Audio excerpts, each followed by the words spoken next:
ನಂದು ಬಳ್ಳಾರಿನೇ. ನಾನು ಬಂದ್ಬಿಟ್ಟು ಮಿಲ್ಲರ್ಪೇಟಲ್ಲಿ ಹುಟ್ಟು ಬೆಳೆದಿದ್ದೀನಿ. ನಾನು ಗಂಡಾಗಿ ಹುಟ್ಟು ಎಣ್ಣೆನ ಭಾವನೆ ಹೊಂದಿದ್ದ. ನಾನು ಟ್ರಾನ್ಸ್ಜೆಂಡರ್ ಮಂಗಳಮುಖಿ ಚೇಂಜ್ ಆದಮೇಲೆ ನಾನು ಚಾಂದಿನಿ ಅಂತೇಳಿ ನನ್ನ ಹೆಸರು ಬದಲಾವಣೆ ಮಾಡ್ಕೊಂಡಿದ್ದೀನಿ. ನನಗೆ ಕರೆಯೋದು ಹೆಸರುಗಳು ಜಾಸ್ತಿ ಆಯಿತು.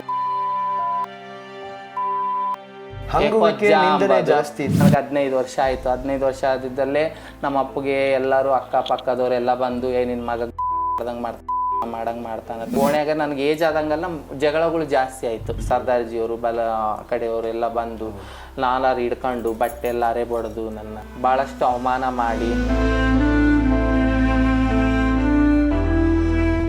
ಸಾರ್ ಬೈತಿದ್ದು, ನೀನು ಗಂಡಸಾಗಿ ಆ ಕಡೆ ಕುಂದ್ಬೇಕು, ಹೆಣ್ಮಕ್ಳ ಹತ್ರ ಯಾಕೆ ಕುಂತಿದ್ದೀಗ ಅಂತೇಳಿ ನನಗೆ ಹೊಡೆದು ಮತ್ತೆ ಗಂಡು ಮಕ್ಕಳ ಹತ್ರನೇ ಕೂಡಿಸ್ತಿದ್ರು. ಪೊಲೀಸರು ನಮ್ಮನ್ನಿಬ್ಬರನ್ನ ಕರೆಸಿದ ಮೇಲೆ ಅವನಿಗೆ ಪೊಲೀಸರು ಹಿಡ್ಕೊಂಡು ಬಟ್ಟೆ ಬಿಚ್ಚಿ ಲಾಠಿ ತಗೊಂಡು ಹೊಡ್ತಿದ್ರೆ ಅವನು ಅಪ್ಪ ದೇವ್ರೇ ಅಮ್ಮ ಅಂತಾರ, ಅವ್ನು ಚಾಂದಿನಿ ಚಾಂದಿನಿ ಅಂತ ಹೊಡ್ತಿದ್ಮೇಲೆ ಈ ಮಂಗಳಮುಖಿಯರಿಗೆ ಹಿಂದೆ ನೀನು ಯಾರು ಕೊಟ್ಟಿದ್ದು ಪೊಲೀಸ್ ಡ್ಯೂಟಿಗೆ ಹೊಡೆಯಲ್ಲ, ಯಾಕಿನ್ ದೊಡ್ಡ ಮಾತು ಮಾತಾಡ್ತಾನೆ ಹಿಂಗೆ ಕೈ ಹಿಡ್ಸ್ಕೊಂಡು ಬೆಲ್ಟ್ ತಗೊಂಡು ನಾಲ್ಕು ಹೊಡೆದ್ರು. ಬಡ್ದ ಮೇಲೆ ಸುರ್ರಂದ ಮೇಲೆ ನೀವು ಹೆಂಗೆ ಹೊಡ್ಕಂತಾರೆ ಹಂಗೆ ಹೊಡ್ಕೊಳ್ರಿ, ಹಿಂಗೆ ಹೊಡ್ಕೊಳ್ರಿ, ಕೈ ನೋವು ಓತತ್ತೆ ಅಂತ.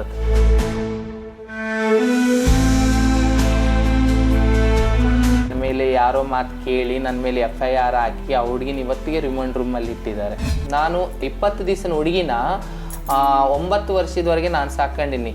ಅವ್ರ ಅಮ್ಮನ ಗುರ್ತಿಸಲ್ಲ, ಹುಡುಗಿ ನನ್ನೇ ಅಮ್ಮ ಅನ್ಕಂತಾಳೆ. ಯಾಕಂದ್ರೆ ಅವಾಗ ನಾನು ಒಬ್ಬರು ಮದುವೆ ಮಾಡ್ಕೊಂಡಿದ್ದೆ. ಅವ್ರು ಇತ್ಕೊಂಡು ನಾನು ಒಂದು ಹೌಸ್ ವೈಫ್ ತರ, ಒಂದು ಹೆಣ್ಣಿನ ಥರ ನೋಡ್ತಿದ್ರು, ಹೊರಗಡೆ ಕಳಿಸ್ತಿದ್ದಿಲ್ಲ. ದೇವ್ರು ನಮ್ಮ ಅಪ್ಪ ಅಮ್ಮ ನನಗೊಂದು ಹೆಸರು ಕೊಟ್ಟಾನ, ನಾವು ಒಂದು ಹೆಸರು ಬದಲಾವಣೆ ಮಾಡ್ಕೊಂಡು ನಮ್ಮ ಅಪ್ಪ ಅಮ್ಮ ಚಾಂದ್ ಭಾಷೆ ಅಂತಿಟ್ಟ ನಾನು ಚಾಂದಿನಿ ಅಂತ ನಾನು ಗುರ್ತಿಸ್ಕೊತೀನಿ. ಅವ್ನು ಕೇಳೋದ್ಗಾನೆ ಹೆಂಗೆ ಕೇಳಿರ್ತಾನೆ ಅವೆಲ್ಲ ಅಂದಮೇಲೆ ಮ್ಯಾಗ್ ಬಟ್ಟೆ ಇಟ್ಕೊಂಡಿದೀಯಾ, ಏನೈತಿ ನಿನಗೆ, ಅದು ನೀವೆಲ್ಲ ಕೇಳಿಸ್ಕೊಂಡು. ಯಾಕಂದ್ರೆ ಅವ್ನ ಬಗ್ಲಿಗೆ ನಮ್ಮ ಎದುರಿಗೆ ಒಂದೇ ಮಾಡಿರ್ತಾನೆ. ನಾವೇನಾದ್ರು ತಗೊಂಡು ಬೈತಿರ್ತೀವಿ ನೋಡು, ಅದೊಂದು ಸರಿಗಿಲ್ಲ. ನಾಲ್ವರಿಗೆ ಯಾರೇ ಆಗಲಿ ಚಾಂದಿನಿಗೆ ನನ್ನ ಇನ್ಸ್ಟಾಗ್ರಾಮಲ್ಲಿ ನನಗೆ ಈ ಥರ ಕಷ್ಟ ಇದೆ ಅಂತ ಹೇಳಿ ಅವ್ರು ತೊಂದರೆ ಆದರೆ ನನ್ನ ಕೈಲಿ ಆದಷ್ಟು ನಾನು ಸಹಾಯ ಮಾಡ್ತೀನಿ. ಇವಾಗಲಿ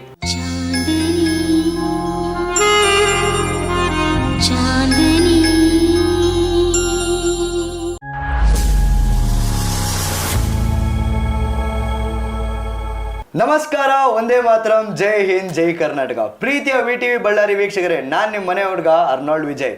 ಇಂದಿನ ಜರ್ನಿ ಜಂಕ್ಷನ್ ನಿಜಕ್ಕೂ ಅದ್ಭುತವಾಗಿದೆ ಹಾಗೂ ಬಹಳಷ್ಟು ನಿಮ್ಮೆಲ್ಲರಿಗೂ ಗೊತ್ತಿರುವಂತಹ ಇನ್ಫಾರ್ಮೇಷನ್ ಹಾಗೂ ನಿಮಗೆ ಗೊತ್ತಿಲ್ಲದಿರುವಂತಹ ಕಾಣದ ಮುಖಗಳು, ಮಂಗಳಮುಖಿಯರ ಇನ್ನೊಂದು ಜಗತ್ತನ್ನೇ ಇವತ್ತು ಮಂಗಳಮುಖಿಯರ ಲೀಡರ್ ಆಗಿರುವಂತಹ ನಿಮ್ಮೆಲ್ಲರ ಬಳ್ಳಾರಿಯ ಚಾಂದಿನಿ ಅವರು ನಮ್ಮ ಜೊತೆಗಿದ್ದಾರೆ. ಬನ್ನಿ ಅವ್ರನ್ನ ಶೋಗೆ ವೆಲ್ಕಮ್ ಮಾಡ್ಕೊಳ್ಳೋಣ. ನಮಸ್ಕಾರ ಮೇಡಮ್. ನಮಸ್ಕಾರ. ನಮಸ್ತೆ ಮೇಡಮ್. ಮೇಡಮ್, ನಮ್ಮ ಜರ್ನಿ ಜಂಕ್ಷನಲ್ಲಿ ಪ್ರತಿಯೊಬ್ಬರು ಬಂದ ತಕ್ಷಣ ನಾವು ಕೇಳ್ತೀವಿ, ನಿಮ್ಮ ಚಿಕ್ಕ ವಯಸ್ಸಿನಿಂದ ಹಾದಿ ಹೇಗಿತ್ತು, ನಿಮ್ಮಲ್ಲಿ ಏನೆಲ್ಲ ಬದಲಾವಣೆಗಳಾದವು, ನಿಮ್ಮ ಜರ್ನಿ ಹೇಗಿತ್ತು ಅಂತ. ಬಟ್ ನನಗೆ ಇಂದಿಗೆ ನಿಜಕ್ಕೂ ಕುತೂಹಲ ಜಾಸ್ತಿ ಇದೆ ನಿಮ್ಮ ಜರ್ನಿ ಕೇಳಿ ತಿಳ್ಕೊಳ್ಳೋಕ್ಕೆ. ಬಿಕಾಸ್ ಆಲ್ಮೋಸ್ಟ್ ನಾನು ಬಳ್ಳಾರಿ ಸುಮಾರು 1-1.5 ತಿಂಗಳಿಂದ ನಾನು ಟ್ರಾವೆಲ್ ಮಾಡ್ತಾ ಇದ್ದೀನಿ. ಬಹಳಷ್ಟು ಜನರ ಬಾಯಲ್ಲಿ ಚಾಂದಿನಿಯವರ ಹೆಸರನ್ನು ಕೇಳಿದ್ದೀನಿ. ಹೇಗೆ ನಾವು ಚಾಂದಿನಿಯಾಗಿ ಇಷ್ಟು ಜನಗಳಿಗೆ ಸೇವೆಗಳನ್ನು ಮಾಡಿಕೊಂಡು ಇವಾಗ ನೀವು ಮಂಗಳಮುಖಿಯರ ಲೀಡರ್ ಸಹ ಅಂತ ಕೇಳಿಪಟ್ಟಿದ್ದೀನಿ. ಆ ಜರ್ನಿ ಹೇಗಿತ್ತು, ನಿಮ್ಮ ಬಾಲ್ಯ ಹೇಗಿತ್ತು ಮೇಡಮ್? ಬಾಲ್ಯದಿಂದ ಶುರು ಮಾಡುವ. ಬಾಲ್ಯ ಎಲ್ಲಿ ಮೇಡಮ್ ನಿಮ್ಮ ಹುಟ್ಟೂರು? ನಂದು ಬಳ್ಳಾರಿನೇ. ಬಳ್ಳಾರಿಲೇ. ಪಾಪರ್ ಬಳ್ಳಾರಿನೇ. ಓಕೆ. ನಿಮ್ಮ ತಂದೆ ತಾಯಿಯ ಮನ ಪರಿಸ್ಥಿತಿ ಹೇಗಿತ್ತು? ಮನೆಯಿಂದ ಹೇಗೆ ನಡೆಸ್ಕೊಂಡಿದ್ರು? ನಂದು ಬಳ್ಳಾರಿನೇ. ನಾನು ಬಂದ್ಬಿಟ್ಟು ಮಿಲ್ಲರ್ಪೇಟಲ್ಲಿ ಹರಿಶ್ಚಂದ್ರ ಘಾಟ್ಗೆ ಅದರಲ್ಲಿ ಅಲ್ಲಿ ಹುಟ್ಟು ಬೆಳೆದಿದ್ದೀನಿ. ನಾನು ಗಂಡಾಗಿ ಹುಟ್ಟು ಎಣ್ಣೆನ ಭಾವನೆ ಹೊಂದಿದ್ದ. ನನ್ನ ಫಸ್ಟ್ ಹೆಸರು ಚಾಂದು. ನಾನು ಟ್ರಾನ್ಸ್ಜೆಂಡರ್ ಮಂಗಳಮುಖಿ ಚೇಂಜ್ ಆದಮೇಲೆ ನಾನು ಚಾಂದಿನಿ ಅಂತೇಳಿ ನನ್ನ ಹೆಸರು ಬದಲಾವಣೆ ಮಾಡ್ಕೊಂಡಿದ್ದೀನಿ. ಫಸ್ಟಿಗೆ ನನ್ನ ಆಧಾರ್ ಕಾರ್ಡಲ್ಲಿ ಐಡೆಂಟಿ ಕಾರ್ಡಲ್ಲಿ ಫಸ್ಟ್ ಚಾಂದ್ ಅಂತಲೇ ಇತ್ತು. ನಾನು ಮಂಗಳಮುಖಿಯನ್ನು ಲಿಂಗ ಪರಿವರ್ತನೆ ಮಾಡಿಸ್ಕೊಂಡು ನಾನು ಮಂಗಳಮುಖಿ ಹತ್ರ ಬದಲಾವಣೆ ಆದಮೇಲೆ ನಾನು ಚಾಂದಿನಿ ಅಂತೇಳಿ ಎಲ್ಲದ್ರೂ ಆಧಾರ್ ಕಾರ್ಡಲ್ಲಿ, ID ಕಾರ್ಡ್, ರೇಷನ್ ಕಾರ್ಡಲ್ಲಿ ಚಾಂದಿನಿ ಅಂತೇಳಿ ಹೆಸರು ಇಟ್ಕೊಂಡಿದ್ದೀನಿ. ಇವಾಗ ಚಾಂದಿನಿ ಹಾಗೆ. ನೀವು ಪರಿವರ್ತನೆ ಆಗೋಕ್ಕೆ ಎಷ್ಟು ಕಾಲಾವಧಿ ಇತ್ತು? ಲೈಕ್ ನೀವು ಚಿಕ್ಕ ವಯಸ್ಸಲ್ಲೇ ಪರಿವರ್ತನೆ ಆಗಿದ್ರಾ, ಇಲ್ಲ ಚಿಕ್ಕದ್ರಿಂದ 10? ನಿಮ್ಮ ತರಬೇತಿ ಎಲ್ಲಿ ತನಕ ಇತ್ತು ಮೇಡಮ್? ವಿದ್ಯಾಭ್ಯಾಸ ಎಲ್ಲಿ ತನಕ ಮಾಡ್ಕೊಂಡು ಬಂದಿದ್ರಿ? 4ನೇ ಕ್ಲಾಸ್. 4ನೇ ಕ್ಲಾಸ್. ಅದಾದ ನಂತರನೇ ನಿಮಗೆ ಹೇಗೆ ಇಲ್ಲಿಗೆ ಚೇಂಜ್ ಆಗಬೇಕು ಅಂತ ನಿಮ್ಗೆ ಹೇಗೆ ಅನ್ನಿಸ್ತು? ನನಗೆ 6 ವರ್ಷ 7 ವರ್ಷ ಆದಮೇಲೆ ನಾನು ಲೇಡೀಸ್ ಜೊತೆಗೆ ಹೆಣ್ಣು ಹುಡುಗರ ಜೊತೆಗೆ ಸಾಲಿಗೆ ಹೋದ್ರೇನೋ ನನಗೆ ಲೇಡೀಸ್ನ ಒಂದು ಕಡೆ ಕೂಡಿಸ್ತಾರೆ. ಜೆಂಟ್ಸನ್ನ ಒಂದು ಕಡೆ ಕೂಡಿಸಿದ್ಮೇಲೆ ನನಗೆ ಜೆಂಟ್ಸಲ್ಲಿ ಕೂಡೋಕೆ ಇಂಟ್ರೆಸ್ಟ್ ಬರ್ತಿದ್ದಿಲ್ಲ, ಲೇಡೀಸಲ್ಲೇ ಕೂಡೋಕೆ ಇಂಟ್ರೆಸ್ಟ್ ಬರ್ತಿತ್ತು. ಸಾರ್ ಬೈತಿದ್ದು, ನೀನು ಗಂಡಸಾಗಿ ಆ ಕಡೆ ಕುಂದ್ಬೇಕು, ಹೆಣ್ಮಕ್ಳ ಹತ್ರ ಯಾಕೆ ಕುಂತಿದ್ದೀಗ ಅಂತೇಳಿ ನನಗೆ ಹೊಡೆದು ಮತ್ತೆ ಗಂಡು ಮಕ್ಕಳ ಹತ್ರನೇ ಕೂಡಿಸ್ತಿದ್ರು. ನನಗೆ ಆ ಥರ ಕುಂದ್ರಕ್ಕೆ ಇಂಟ್ರೆಸ್ಟ್ ಬರ್ತಿದ್ದಿಲ್ಲ. ಮತ್ತು ಇಂಟರ್ಬೆಲ್ ಬಿಟ್ಟಿದ తర్వాత ಎಲ್ಲ ಗಂಡು ಮಕ್ಕಳೆಲ್ಲ ಹುಡುಗರು ಎಲ್ಲರೂ ಬಂದ್ಬಿಟ್ಟು ಕ್ರಿಕೆಟ್ ಆಡೋದು, ಖೋ ಆಡೋದು, ಆ ಥರ ಗಂಡ್ಮಕ್ಳು ಅವರೆಲ್ಲ ಕಬಡ್ಡಿ ಅವೆಲ್ಲ ಆಡ್ತಿದ್ರು. ನನಗೆ ಕುಂಟಬಿಲ್ಲ ಆಡೋದು, ಹಗ್ಗ ಆಡೋದು, ಸ್ಲಿಪ್ಪಿಂಗ್ ಆಡೋದು, ಆ ಥರ ನನಗೆ ಆಸೆ. ಹೆಣ್ಮಕ್ಳ ಥರ ನಿನ್ನ ಫ್ರೆಂಡ್ ಆಗಿ ನೀನು ಗಂಡು ಹುಡುಗಾಗಿ ಹೆಣ್ಮಕ್ಳ ಜೊತೆಗೆ ಆಡ್ತೀಗಲ್ಲ ಅಂತೇಳಿ ನನಗೆ ಹುಡುಗರು ಗೇಲಿ ಮಾಡ್ತಿದ್ರು. ಹಂಗಾಗಿ ಮತ್ತೆ 8-9 ವರ್ಷ ಆಯಿತು. ನನಗೆ ಹೆಣ್ಮಕ್ಳಲ್ಲಿ ಕೂಡಿದ್ರು ಮತ್ತೆ ಕರ್ಕೊಂಡೋಗಿ ಸಾರು ಗಂಡು ಮಕ್ಕಳಲ್ಲಿ ಕೂಡ್ಸೋದು. ಇವನು ಬರೀ ಹೆಣ್ಮಕ್ಳ ಥರ ಮಾಡ್ತಾನೆ ಅನ್ನೋದು, ನನಗೆ ಇಲ್ಲಿ ಗಿಚ್ಚೋದು ಅಲ್ಲಿ ಗಿಚ್ಚೋದು ಆ ಥರ ಮಾಡ್ತಿದ್ರೆ ನನಗೆ ಓದಿನ ಮೇಲೆ ಇಂಟ್ರೆಸ್ಟ್ ಇರ್ತಿದ್ದಿಲ್ಲ. ಮತ್ತು ನಾನು ಒಬ್ಬಳೇ ಇದ್ದಾಗ ಮನೆಯಲ್ಲಿ ನಾನು ಎದಕ್ಕೆ ಎಲ್ಲರೂ ಗಂಡ್ಮಕ್ಳು ಅವ್ರ ಗಂಡ್ಮಕ್ಳ ಥರನೇ ಇದ್ದಾರೆ, ನಾನು ಎದಕ್ಕೆ ಈ ಥರ ಮಾಡ್ತಾಯಿದ್ದೀನಿ ಅಂತೇಳಿ ನನ್ನ ಮನ್ಸಲ್ಲಿ ನಾನೇ ಕೊರಗ್ತಿದ್ದೆ. ನನ್ನ ಮನ್ಸಿಗೆ ನನಗೆ ಬಾಧೆ ಆಗ್ತಿತ್ತು. ನಿಮ್ಮ ಮನೆಯವರಲ್ಲಿ ಏನಾದ್ರು ಕಂಡು ಹಿಡಿದ್ರ, ಇಲ್ಲಾಂದ್ರೆ ಅವ್ರುಗಳಲ್ಲಿ ಏನಾದ್ರು ಬದಲಾವಣೆ ಕಾಣಿಸಿ ನಿಮ್ಮನ್ನ ದಂಡಿಸೋದು, ಇಲ್ಲಾಂದ್ರೆ ಮುಜುಗರ ಅಲ್ಲೇನಾದ್ರು ನಡೀತಾ ಹೇಗೆ?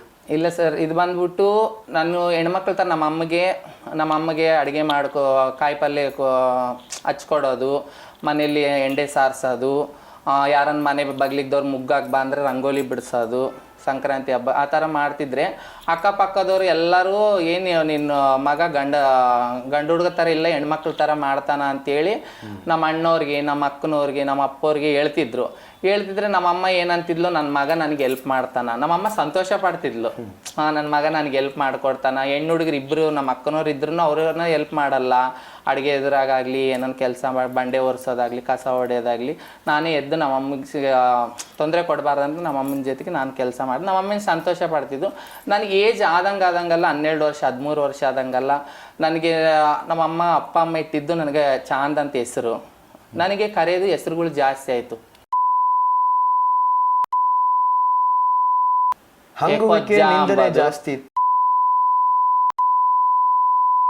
ಹೆಸರುಗಳು ಬಂದಂಗಲ್ಲ ನಮ್ಮ ಅಕ್ಕೋರು ನನಗೆ ಕರೆದು, ನಿನ್ನ ವಯಸ್ಸಾದಂಗಲ್ಲ ನೀನು ಹೆಣ್ಮಕ್ಳ ಥರ ಮಾಡ್ತಾಯಿದ್ದೀವಿ, ನಿನಗೆ ಈ ಥರ ಮಾಡೋದು ತಪ್ಪು ಅಂತೇಳಿ ಬೈತಿದ್ರು. ನಮ್ಮ ಅಣ್ಣ ಬಡಿತಿದ್ದ, ನಮ್ಮ ಜೊತೆಗೆ ಬರಬೇಡ, ನೀನು ನಮ್ಮ ಹಿಂದೆ ಬರಬೇಡ.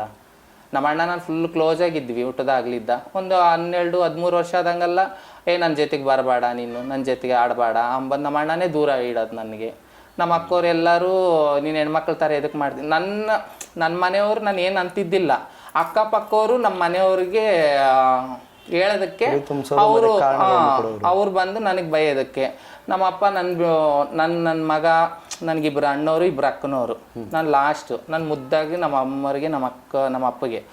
ನಮ್ಮಪ್ಪ ಇಲ್ಲಿ ಒಡ್ರಬಂಡ್ ಸರ್ಕಲಲ್ಲಿ ಸೈಕಲ್ ಶಾಪ್ ಅಂತೇಳಿ ಮೊದಲಿಗೆ ನಮ್ಮಪ್ಪ ಸೈಕಲ್ಲು, ರಿಕ್ಷಾ ಭಾಳಷ್ಟು ಚೆನ್ನಾಗಿ ನಡೆಸ್ಕೊಂಡು ವ್ಯಾಪಾರ ಕಟ್ಟಿಗೆ ವ್ಯಾಪಾರ, ಭಾಳಷ್ಟು ವ್ಯಾಪಾರ ಮಾಡಿ. ಮನೆಯ ಪರಿಸ್ಥಿತಿ ಆವಾಗ ಹೇಗಿತ್ತು? ಬಡತನದಿಂದ ಬಂದಿದ್ದ ಅಥವಾ ಅಟ್ಲೀಸ್ಟ್ ಮನೆಯಿಂದ ಏನಾದ್ರು ಒಂದು ಸವಲತ್ತುಗಳಿದ್ವಾ? ಇಲ್ಲ ಸರ್, ಬಡತನೇ. ನಮ್ಮಪ್ಪ ದುಡಿಬೇಕು, ನಾವು 5 ಜನ ತಿನ್ಬೇಕು. ನಮ್ಮಪ್ಪ ದುಡಿಬೇಕು, ನಾವು 5 ಜನ ತಿನ್ಬೇಕು. ಹಾಗೆ ಮಾಮೂಲಿ ಗುಡ್ಸಿಲಿ ಇತ್ತು. ನಮ್ಮ ಸೈಕಲ್ ಬಾಡಿಗೆ ಕೊಡ್ತಿದ್ವಿ, ಸೈಕಲ್ ಶಾಪ್ ಇತ್ತು. ನಿಮ್ಮ ತಂದೆಯವರೇನು ಬೇಜಾರು ಮಾಡ್ಕೊಳ್ಳೋದಾಗ್ಲಿ? ನಮ್ಮ ತಂದೆನೇ ಭಾಳ ಬೇಜಾರು ಪಡ್ತಿದ್ದು. ನನ್ನ ಇಬ್ಬರು ಮಕ್ಕಳ ಅಣ್ಣವ್ರಕ್ಕಿನ್ನ ನನಗೆ ಭಾಳ ಪ್ರೀತಿ ಮಾಡ್ತಿದ್ದು. ನಮ್ಮ ಮನೆ ಫ್ಯಾಮಿಲಿ ಎಲ್ಲ ನನ್ನೇ ಭಾಳ ಮುದ್ದಾಗಿ ನೋಡ್ಕೊಂತಿದ್ದು. ಲಾಸ್ಟ್ ಮಗ ಅಂತೇಳಿ ನನಗೆ 10-12 ವರ್ಷ ಆದ್ರೆ ನಮ್ಮಪ್ಪ ಭುಜದ ಮೇಲೆ ಎತ್ಕೊಂಡು ಓಡಾಡ್ತಿದ್ದ. ನನ್ನ ಮಗ ಲಾಸ್ಟ್ ಮಗನ. ಇನ್ನೊಬ್ಬ ಅಣ್ಣ ಬಂದು ಬರೀ ಹುಡುಗರ ಜೊತೆ ಕಾಲುವೆಗಳಲ್ಲಿ, ಬಾವಿ ಇದ್ರಾಗ ಈಸಾಡೋದಕ್ಕೆ ಹೋಗ್ತಿದ್ರಿ. ನನ್ನ ಮಗ ಚೆನ್ನಾಗಿ ಓದ್ಕೊಂತಾನ, ಇವನೊಬ್ಬನ ಚೆನ್ನಾಗಿ ಇವ್ನಿಗೆ ಓದಿಸ್ಬೇಕು ಅಂತೇಳಿ ನಮ್ಮ ಅಪ್ಪನ ಡ್ರೀಮ್ ಏನಿತ್ತು, ನನ್ನ ಮಗನ ಪೊಲೀಸ್ ಮಾಡಬೇಕು. ನಮ್ಮ ಅಪ್ಪನ ಡ್ರೀಮ್ ಇದ್ದಿದ್ದು. ನನಗೆ 15 ವರ್ಷ ಆಯಿತು. 15 ವರ್ಷ ಆದಿದ್ದಲ್ಲೇ ನಮ್ಮ ಅಪ್ಪಗೆ ಎಲ್ಲರೂ ಅಕ್ಕಪಕ್ಕದವರೆಲ್ಲ ಬಂದು ನಿನ್ನ ಮಗ ಮಾಡಂಗೆ ಮಾಡ್ತಾನೆ. ನಮ್ಮ ಅಮ್ಮನ ಓಣ್ಯಾಗ ನನಗೆ ಏಜ್ ಆದಂಗೆಲ್ಲ ಜಗಳಗಳು ಜಾಸ್ತಿ ಆಯಿತು. ನಮ್ಮ ಅಮ್ಮಗೆ, ನಮ್ಮ ಅಕ್ಕೋರಿಗೆ, ನಿನ್ನ ಮಗ ಹಂಗ ಹಿಂಗ ಹೆಣ್ಮಕ್ಳ ಥರ ಮಾಡ್ತಾನೆ, ಅದು ಮಾಡ್ತಾನೆ. ನಮ್ಮ ಅಕ್ಕೋರು ಜಗಳ ಆಡೋದು ಬಂದವಂತ ನೋಡ್ರಿ ಅವನೇನಂಬ ತೋರಿಸ್ತಾನ ಅಂತ ನಾನು ಮನ್ಸಲ್ಲಿ ನೈಟ್ ಆದರೆ ಕೊರಗೋದು. ನನ್ಲಿದ್ದು ಇವ್ರು ಜಗಳ ಆಡ್ತದಾರಲ್ಲ. ನಿಮಗೆ ಸ್ವಂತ ಬಾಲ್ಯದ ಇಚ್ಛೆ ಇಲ್ಲ, ಕನಸುಗಳೇನಾದ್ರು ನಿಮ್ಮದೇ ಸ್ವತಃ ಕನಸುಗಳೇನಾದ್ರು ಇದ್ವಾ? ಇವಾಗ ನಿಮ್ಮ ತಂದೆಯವರಿಗೆ ಬಂದು ನೀವು ಒಂದು ಒಳ್ಳೆ ಪೊಲೀಸ್ ಅಧಿಕಾರಿ ಆಗಬೇಕು ಅಂತ ಇತ್ತು. ಬಟ್ ಇಲ್ಲಿ ನಿಮ್ಮ ಮನೆಯವ್ರಿಗೆ ನಿಂದನೆಯಾಗಿದ್ದು ಸಹ ಪರರಿಂದ ಅಂತ ಕೇಳಿಪಡ್ತಾ ಇದ್ದೀನಿ. ನೀವು ಹೇಳಿದ ಪ್ರಕಾರ ನೋಡಿದ್ರೆ ಮನೆಯವ್ರಿಗೆ ಓಕೆ ಇತ್ತು, ಮನೆಯವ್ರು ನಿಮ್ಗೆ ಆಲ್ಮೋಸ್ಟ್ ಸಪೋರ್ಟ್ ಮಾಡ್ತಾರೆ, ಅವ್ರು ಇನ್ನೂ ಗಂಡ್ಮಗ ಅಂತ ಒಪ್ಕೊಂಡಿದ್ರು. ಆದರೆ ಅಲ್ಲಿ ಕೆಲವು ಪರಿಸ್ಥಿತಿಗಳು ನಿಮ್ಮ ಅಕ್ಕಪಕ್ಕದ ಮನೆಯವರು ನೋಡ್ತಾ ಇರೋ ವಿಧಾನ ಹಾಗೂ ಮಾತಾಡುವ ಕೆಲವು ವಿಧಾನಗಳಿಂದ ಅವ್ರಿಗೂ ದುಃಖ ಬಂದಿದೆ. ಆ ದುಃಖದಲ್ಲಿ ನಿಮಗೂ ಒಂದು ದುಃಖ ಮಾಡಿ ನೀವು ಕೊರಗೋ ಹಾಗೆ ಮಾಡಿದ್ರು.